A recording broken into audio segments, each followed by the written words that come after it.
this video, I'm talking about should you be training MMA 7 days a week.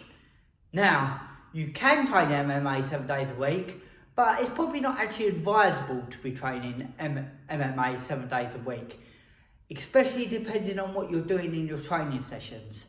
Now, this, as a lot of questions, is never a simple answer. There's loads of black and grey areas involved in it. So I used to be a professional fighter and now I run my own MMA gym. So I feel like I've got some experience to say how I done it and how maybe I should think other people should be doing it. Now, having said that, of course, you're always going to get the odd freak athlete, what just seems to be able to recover better and seems to be able to keep that pace up of being able to train 7 days a week. But doing that much training, you are susceptible to end up getting injuries, say, if you're training that hard and you're not leaving yourself time to recover. Now, that being said, I definitely think you need to be training more than not, but again, it depends on what sort of training you'll do. For example, you can't spar 7 days a week, intense MMA sparring anyway. There's just no way that's going to happen. You're going to end up bringing home too many injuries. Your body's going to get too battered and bruised. And like I said, you'll start off getting little niggly injuries and they could turn up into being bigger injuries. Or it's just going to make you miserable and you won't end up wanting to train as much. Trust me, don't matter how obsessed you are with MMA, with training, everyone has a breaking point. And although you want to push your body, you don't want to push your body to that breaking point and then have to relax off. Even though that could actually be a good idea as well, because at least if you put yourself that hard, you'll know. But as well, if you watch this video, hopefully you won't get to that stage where you're pushing yourself too hard to find out whether you need to relax off or not. And that is just the main thing of it. It's just looking for signs that you're pushing yourself too hard. That again, you're picking up little injuries. You're too tired. You're not feeling like you're progressing. Sometimes that can happen. You are losing passion for doing MMA. All these little things might add up that you are training too much, so you need to relax off. Now, that being said, like I said, you can't train every single day, but spar every single day. So I advise sparring at least maybe once or twice a week.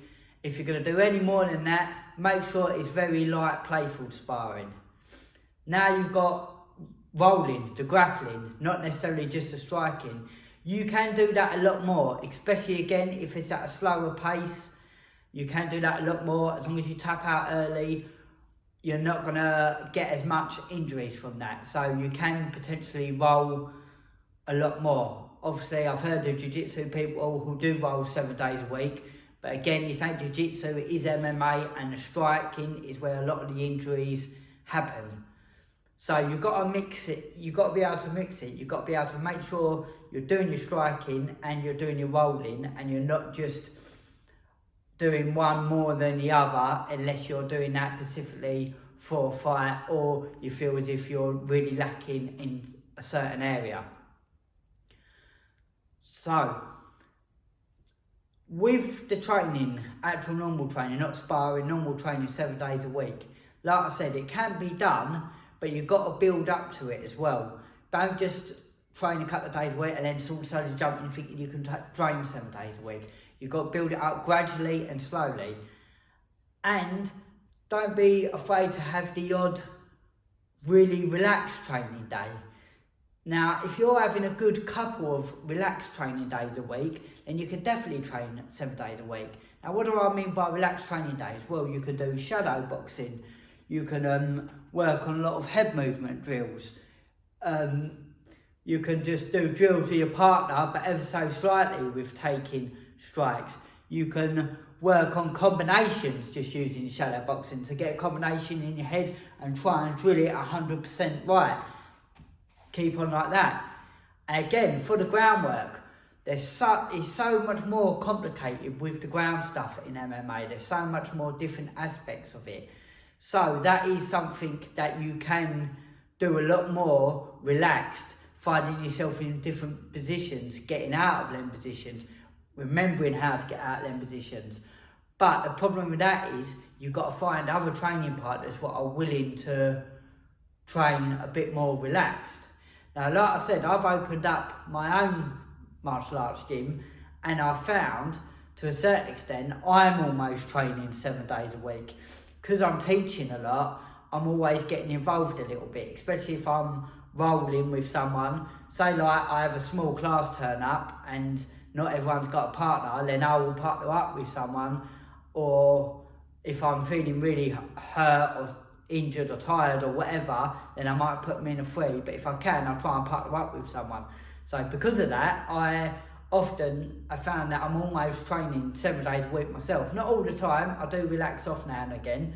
But the point I'm trying to get at is if you are someone who wants to train 7 days a week, maybe on one of the days you want to train, start teaching beginners. Because that, believe it or not, will help you with your training, because you're memorising, going through the motions of things, and you can do it really relaxed with them, especially, again, with the grappling side of it, because there's so much to learn with the grappling side of MMA.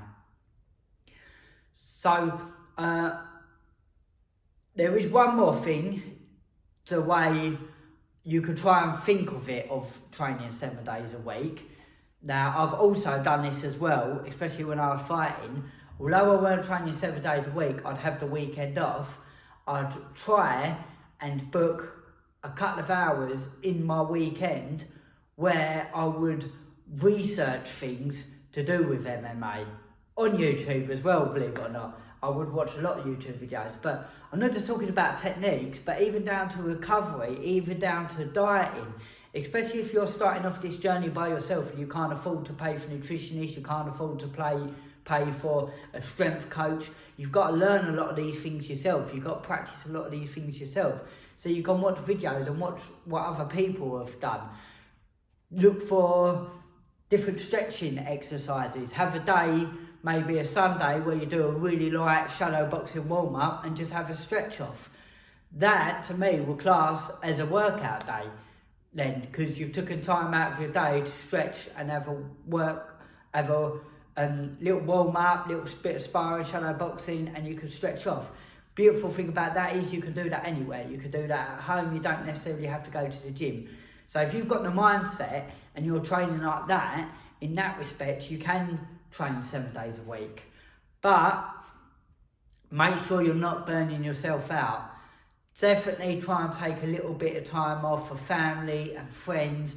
I think that is healthy as well, especially if you're sort of up and coming, you're new in your career. Do you know what I mean? If your career's taking off and you're deadly serious about taking this to the next level, then maybe you should think about doing that. But again, a Sunday, say take a Sunday for example, if you're not doing nothing Sunday, you're not working, you're not doing anything else, then maybe have a couple of hours where you do a bit of training, maybe try and do that in the morning, wake up before your friends and family nice and early, have a little bit of shadow box, a stretch off, and then spend a day with your friends and family. Forget about MMA for the rest of that day, and I'm sure that will help with your mindset, because you can easily get fatigued and burn yourself out just through too much constant training. And sometimes when this happens, you end up taking a longer period of time off than you need to be, because you've lost the discipline and motivation. So it would be better to structure where you're training maybe a little bit less, but not burning yourself out, and slowly building up to that scenario. So I hope this has helped for you, this video. If it has, leave it a thumbs up, please subscribe, and click over here and check out these other videos of mine. I hope these ones will also help as well.